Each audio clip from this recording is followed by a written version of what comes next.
Bismillahirrahmanirrahim. Assalamualaikum warahmatullahi wabarakatuh. Alhamdulillahirabbil alamin wassalatu wassalamu ala asyrafil anbiya'i wal mursalin sayyidina wa nabiyyina Muhammadin wa ala alihi wa sahbihi ajma'in. Amma ba'du. Teman-teman sekalian, dimanapun kalian berada, pada kesempatan ini saya akan menyampaikan sedikit pesan tentang karunia terbesar Allah, yaitu tentang air. Jadi teman-teman sekalian, makhluk hidup di alam ini, kita tahu semuanya bahwa dari makhluk hidup yang paling kecil sampai paling besar, dari semut, dari bakteri sampai paus, itu semuanya pasti butuh air agar bisa dapat bertahan hidup. Tidak ada air, maka tidak ada makhluk hidup. Keberadaan air selalu didambakan oleh semua makhluk hidup secara naluriah. Di sisi lain, keberadaan air yang terlalu banyak atau terlalu sedikit bisa merusak ekosistem. Terlalu banyak bisa menyebabkan banjir bagi manusia, terlalu sedikit bisa menyebabkan kekeringan. Oleh sebab itu, sistem di alam ini telah diciptakan oleh Allah agar seimbang, gitu ya. Sistem alam ini sudah diatur oleh Allah agar mengedarkan air dalam jumlah yang cukup dan baik, gitu ya, dan optimal bagi manusia dan juga makhluk hidup lainnya.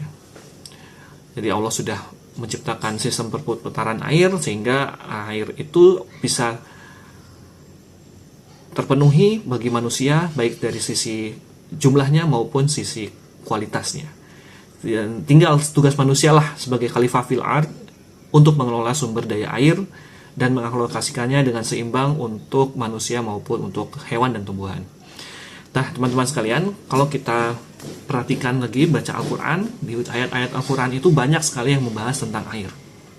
Ada banyak ya, dari Al-Quran surat An-Nur ayat 43, Ar-Rum ayat 24, Ar-Rum ayat 48, Fatir ayat 9, Az-Zumar ayat 21, Al-Isra ayat 90-91, surat Yasin ayat 34, Al-Baqarah ayat 74, Ar-Ra'd ayat 17, Al-Mulk ayat 30, dan seterusnya. Banyak sekali.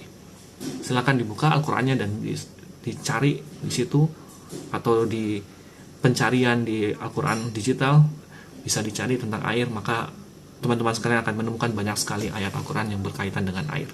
Saya akan bacakan salah satunya, yaitu surat Ar-Rum ayat 48, yang artinya adalah Allah lah yang mengirimkan angin, lalu angin itu menggerakkan awan, kemudian Allah membentangkannya di langit menurut yang dikehendakinya dan menjadikannya bergumpal-gumpal. Lalu kamu lihat hujan keluar dari celah-celahnya. Maka apabila hujan itu diturunkan kepada hamba-hambanya yang dikehendakinya, seketika itu pula mereka bergembira. Surat Ar-Rum ayat 48. Jadi di sini disampaikan bahwa hujan itu benar-benar adalah suatu hal karunia dari Allah. Namun di sisi lain, manusia itu memiliki sebagai penyebab dari permasalahan-permasalahan air di dunia ini. Permasalahan air bisa kita bagi menjadi dua, yaitu dari sisi kuantitasnya, jumlahnya, dan juga dari sisi kualitasnya. Dari sisi kuantitas, tadi kita sudah bahas bahwa kalau sudah terlalu banyak atau terlalu sedikit itu bisa menyebabkan banjir atau kekeringan. Baru-baru ini kita lihat bahwa di berita ya, di Bekasi itu terjadi banjir yang sangat parah, ya. Dan sebaliknya di daerah-daerah lain di Indonesia itu, misalkan di timur ya, terutama misalkan di Nusa Tenggara Timur atau di Sulawesi atau di daerah sekitarnya, itu lebih sering terjadi yang namanya kekurangan air, sehingga hal ini menjadi permasalahan. Dan selain itu, dari sisi kualitas, permasalahan pencemaran air menjadi masalah yang tidak tuntas-tuntas di Indonesia, ya. Permasalahan yang ditimbulkan oleh pembangunan dan pengelolaan industri bisa menyebabkan pencemaran lingkungan. Terlebih lagi mengingat populasi manusia di Indonesia itu semakin lama semakin naik, semakin meningkat, dan juga itu tentunya berpotensi untuk meningkatkan pencemaran air. Di sisi lain, kebutuhan sumber daya air juga makin tinggi, sehingga tidak jarang terjadi konflik penggunaan air. Beberapa hari lalu, tepatnya pada tanggal 22 Maret, kita memperingati Hari Air Sedunia. Tema Hari Air Sedunia adalah terkait dengan pelestarian gletser. Gletser itu adalah es yang menumpuk di alam. Nah, topik ini berkaitan dengan pemanasan global dan perubahan iklim. Jadi perubahan iklim bisa menyebabkan krisis air juga, gitu ya. Nah, sehingga air ini benar-benar perlu dijaga, diperhatikan, dikelola, dan dianggap sebagai hal yang paling penting dan karunia dari Allah SWT. Pada surat Al-Mulk ayat 30, Allah mengatakan seperti ini kepada Nabi Muhammad SAW. Qul aro'aitum in asbaha ma'ukum ghauran faman ya'tikum bima'im ma'in. Katakanlah Muhammad, terangkanlah kepadaku jika sumber air kamu surut ke dalam tanah, siapa yang akan memberimu air yang mengalir? Ya, di sini secara tidak langsung Allah menyampaikan bahwa Allah lah yang memberikan karunia air kepadamu. Jika kamu mengalami kekeringan, siapa yang memberikan air kepada kamu?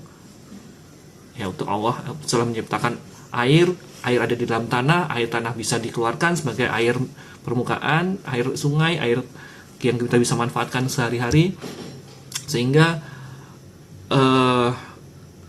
sudah dijamin oleh Allah di sistem air di dunia ini sudah diciptakan dengan baik.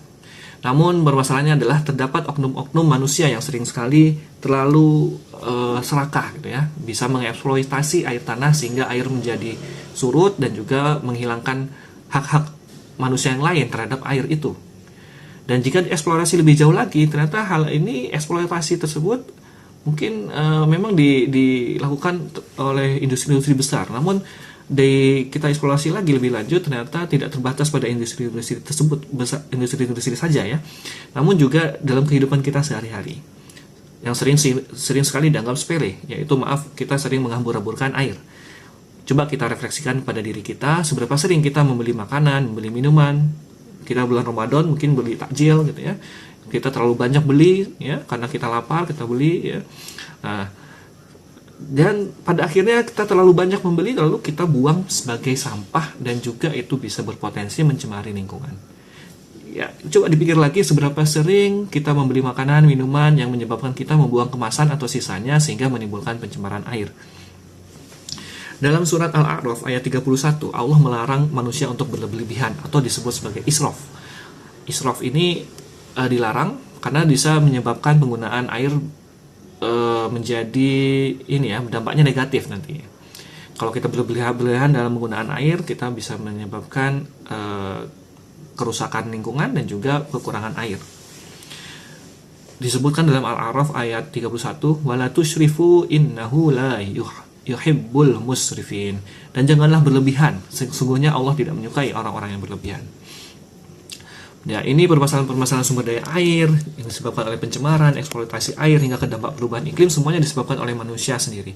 Di sini sudah disampaikan di Al-Qur'an di surat Ar-Rum ayat 41. Dalam Al-Qur'an disebutkan bahwa zuharul fasadu fil barri wal bahri bima kasabat aidin nas liyuziqahum ba'dallazi 'amilu la'allahum yarji'un. Telah tampak kerusakan di darat dan di laut disebabkan karena perbuatan tangan manusia. Allah menghendaki agar mereka merasakan sebagian dari akibat perbuatan mereka, agar mereka kembali ke jalan yang benar.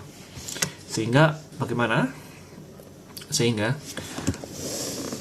penting bagi kita untuk kembali ke sunatullah air. Sunatullah air itu apa? Yaitu dengan cara kembali kepada prinsip pengelolaan air secara alamiah, yaitu siklus air. Misalkan kita dengan menyeimbangkan antara pembangunan dan juga dengan sunatullah alam, yaitu membangun sambil tetap menyediakan area resapan yang cukup. Selain itu juga kita perlu menghemat penggunaan air sehari-hari serta tidak berlebihan dalam dalam gaya hidup kita konsumtif ya. Mungkin kita terlalu konsumtif sehingga berpotensi meningkatkan pencemaran lingkungan, termasuk juga pencemaran air. Sehingga insya Allah dalam langkah-langkah kecil ini, jika dilakukan banyak orang, tentu insya Allah berdampak besar demi menjaga keberkahan atas karunia terbesar dari Allah bagi makhluknya, yaitu air. Wabillahi taufiq wal hidayah. Wassalamualaikum warahmatullahi wabarakatuh. Video ini diproduksi oleh Hima BPI Stit Al Urwatulusko Jombang.